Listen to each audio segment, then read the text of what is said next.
Hello what's up दोस्तों, कैसे हैं आप सभी। एक बार फिर मैं सिद्धार्थ आप सभी का बहुत बहुत स्वागत करता हूं आपके अपने चैनल में करियर भाई में। दोस्तों आज हम बात करने वाले हैं कि यहाँ पर आपकी सीवी में या रेज्यूमे में कौन सी चीज़ें होती है या कौन सी चीज़ें होनी चाहिए, कौन सी चीज़ों को कितना वेटेज आपने देना चाहिए और उसका एक नॉर्मल सीक्वेंस क्या होना चाहिए, इसके बारे में हम बात करेंगे। लेकिन आगे बढ़ने से पहले हमेशा की तरह अगर आप इस चैनल पर नए हैं, अब तक आपने सब्सक्राइब नहीं किया है तो भैया चैनल को ज़रूर सब्सक्राइब कर दीजिए अगर आपको ऐसे ही नए नए वीडियो सबसे पहले देखने हैं। तो चलिए दोस्तों शुरू करते हैं। तो दोस्तों यहाँ पर रेज्यूमे के अंदर जो है वो पहली सबसे चीज़ क्या होनी चाहिए, तो सबसे पहली बात तो सबसे ऊपर आपका नाम होना चाहिए। राइट साइड में या लेफ्ट साइड टॉप कॉर्नर में आपका एक फोटोग्राफ होना चाहिए। आप कौन से पोस्ट के लिए अप्लाई कर रहे हैं वो यहाँ पे लिख दीजिए। उसके नीचे आपकी एक शॉर्ट इंट्रोडक्शन लिखिए।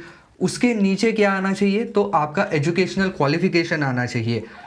तो एजुकेशनल क्वालिफिकेशन किस सीक्वेंस में लिखना है, तो यहाँ पर कुछ लोग क्या करते हैं कि एकदम अपने पहले स्टैंडर्ड से लेकर के पोस्ट ग्रेजुएशन तक की सारी हिस्ट्री लिख देते हैं। तो इतना करने की ज़रूरत है नहीं। आप खाली यहाँ पर 12th से लेकर के अपने पोस्ट ग्रेजुएशन के बारे में लिखेंगे तो भी काम बन सकता है। अगर उनको पूरा ही आपका एजुकेशनल रिकॉर्ड ही देखना है तो वो आप आपकी सीवी के साथ जो है वो अलग से जोड़ सकते हैं, आप मार्कशीट्स वगैरह जोड़ सकते हैं। लेकिन एक नॉर्मल अगर आपको आपका एजुकेशनल क्वालिफिकेशन लिखना है तो 12वीं के बाद आपने क्या किया है वो लिख दीजिए, और उसके बाद आपने स्पेशलाइजेशन किस सब्जेक्ट में किया है वो आपको लिखना है, जो कि उस जॉब से ज़्यादा रिलेटेड हो। तो ये लिखना बहुत ज़्यादा ज़रूरी है। उसके नीचे आपका आएगा एक्सपीरियंस। एक्सपीरियंस ये कॉलम बहुत ही ज़्यादा इम्पॉर्टेंट रहता है, क्योंकि एक्सपीरियंस वाले कॉलम में कई लोग जो है वो इररिलेवेंट चीज़ें भी लिखते हैं। एक्सपीरियंस मतलब उस काम से रिलेटेड कोई एक्सपीरियंस है क्या, उस इंडस्ट्री से रिलेटेड कुछ एक्सपीरियंस आपको है क्या, वो आपको वहाँ पर लिखना ज़्यादा जो है वो हम कहें कि एक्सपेक्टेड है। अगर आप किसी और कंपनी में काम करके दूसरे कंपनी में अप्लाई कर रहे हैं जॉब के लिए, तो ऑब्वियस सी बात है कि आप सबसे पहले एक्सपीरियंस में वही चीज़ लिखेंगे कि मैं इस कंपनी में काम कर रहा था, इस पोजीशन पे काम कर रहा था, कहाँ से कहाँ तक काम कर रहा था, यानी कि from what date till what date you have been working there. इसके अलावा आपकी पोस्ट क्या थी, उस पोस्ट के अंडर कौन से कार्य आपको करने होते थे, आपने क्या क्या किया हुआ है, उसके तहत आपको अगर कुछ स्पेशल अप्रिसिएशन या यहाँ पर कुछ स्पेशल रिकग्निशन मिला है तो उसके बारे में आप लिखेंगे। उसके नीचे आपने अगर कोई और इंटर्नशिप उससे रिलेटेड की हुई है तो वो चीज़ आप लिखेंगे। इसके अलावा आपका कोई प्रोजेक्ट वगैरह रहा है कॉलेज के दिनों में उस फील्ड से रिलेटेड, उस नौकरी से रिलेटेड, तो वो चीज़ आप वहाँ पर लिखेंगे। कुछ लोग तो यहाँ पर कॉलेज में हमने पहले क्या किया, फिर उसके पहले मेरे इसके लिए क्या पैशन थी वगैरह, ये सब कुछ भी अपने एक्सपीरियंस वाले चीज़ में घुसेड़ देते हैं। तो वो चीज़ आपको नहीं करनी है, एकदम क्रिस्प रखना है। और जो पते की बात है, जो काम की बात है, वो सबसे पहले लिखें कि आपने वैसा काम पहले किया हुआ है क्या, किया है तो कहाँ किया है, कब से कब तक किया है, पोजीशन क्या थी और उसके अंडर आपने क्या क्या किया हुआ है, ये सबसे पहले उसके अंदर आना चाहिए। उसके नीचे आपका सेक्शन आता है स्किल्स का।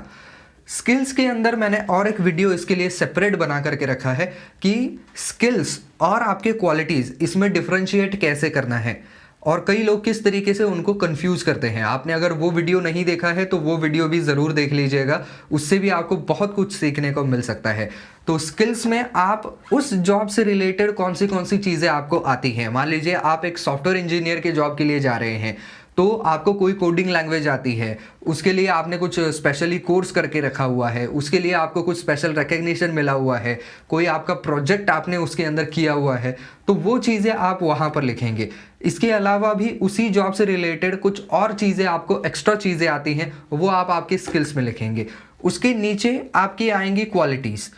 तो क्वालिटीज़ के अंदर आपके जो जनरल एक मॉरल एथिक्स जो हैं काम करने के, वो आप यहाँ पर लिख सकते हैं। जैसे कि आप काफ़ी ज़्यादा इम्प्रॉम्प्टू हैं, आप अटेंशन टू डिटेल काफ़ी अच्छा दे देते हैं काम में, इसी के साथ साथ आप एक टीम प्लेयर हैं, आप समय के बारे में बिल्कुल पंक्चुअल हैं, ये हो गई आपकी क्वालिटीज़। तो वो चीज़ें आप वहाँ पर लिखेंगे।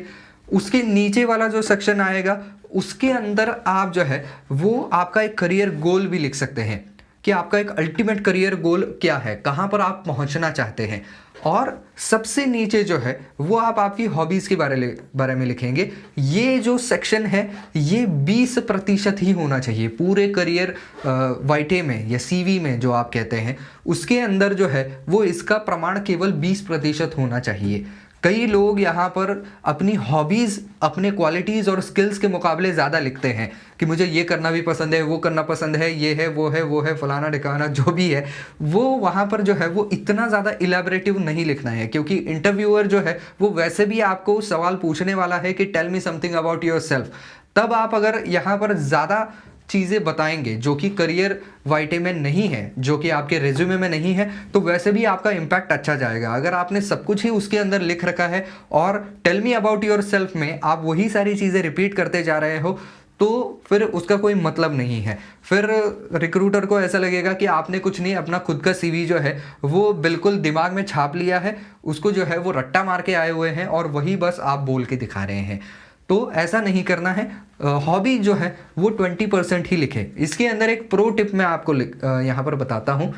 हॉबीज़ भी अगर लिखनी है तो ये यहाँ पर कुछ आपका मेल जोल बढ़ाने के लिए या नॉर्मल चैटिंग नहीं हो रही है, यहाँ पर आपकी पर्सनालिटी को जज किया जा रहा है। तो हॉबीज़ भी लिखिएगा तो सोच समझ करके लिखिए।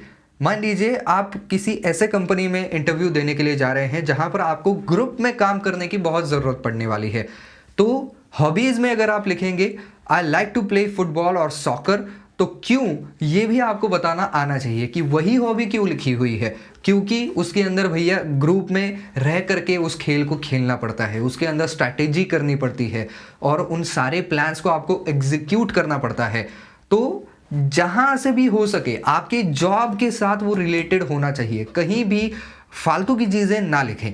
हाँ, एक दो अगर आपके बहुत ही ज़्यादा पैशन है तो उसके बारे में एक दो लाइंस में आप लिख सकते हैं, लेकिन जहाँ तक हो सके ऐसी चीज़ें लिखें जो कि कहीं ना कहीं से आपको उस जॉब के साथ कनेक्ट करती हों।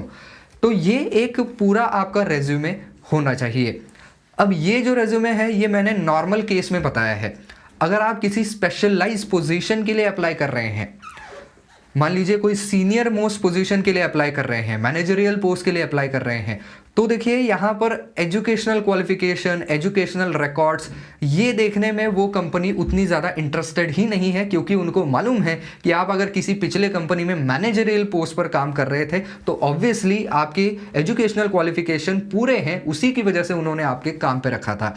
तो उस केस में आपको सबसे पहले जो है वो आपका एक्सपीरियंस रखना बहुत ज़्यादा ज़रूरी है। उसके बाद आपके स्किल्स आएंगे जो भी बहुत ही ज़्यादा ज़रूरी है, क्योंकि एक्सपीरियंस के साथ आप कुछ नए स्किल्स भी गेन करते हैं काम करते वक्त, तो उसके बारे में आपको लिखना है। इसी के साथ साथ आपने कौन से प्रोजेक्ट्स हैंडल किए हुए हैं, उसके लिए आपको कुछ स्पेशल रिकग्निशन मिला है, ये आपको यहाँ पर लिखना होगा। तो उसका जो है वो हम कहें कि एक सीक्वेंस बिल्कुल अलग हो जाता है।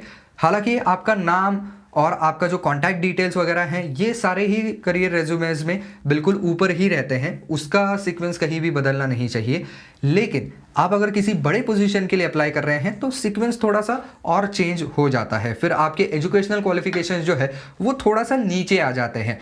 आपका करियर गोल जो है वो मे बी आप उन पंक्तियों में रख सकते हैं जहां पर आप आपके स्किल्स वगैरह डाल सकते हैं, उसके नीचे आपका करियर गोल आएगा, उसके नीचे आपके क्वालिटीज़ आएंगी, उसके नीचे आपका एजुकेशनल क्वालिफिकेशन आएगा एंड वाइस वर्सा। तो इस तरीके से जो है वो आपको आपका एक सीवी या रेज्यूमे जो है वो डिज़ाइन करना पड़ेगा, उसको स्ट्रक्चर करना पड़ेगा। तो बस दोस्तों आज की वीडियो में बस इतना ही। आई होप ये वीडियो आपको पसंद आया होगा, काम का लगा होगा। तो दोस्तों अगर वीडियो पसंद आया है तो वीडियो को लाइक ज़रूर कर दीजिए, ज़्यादा से ज़्यादा शेयर कर दीजिए। आपके कुछ सवाल हैं इस वीडियो के बारे में तो नीचे कमेंट सेक्शन में आप ज़रूर पूछ सकते हैं।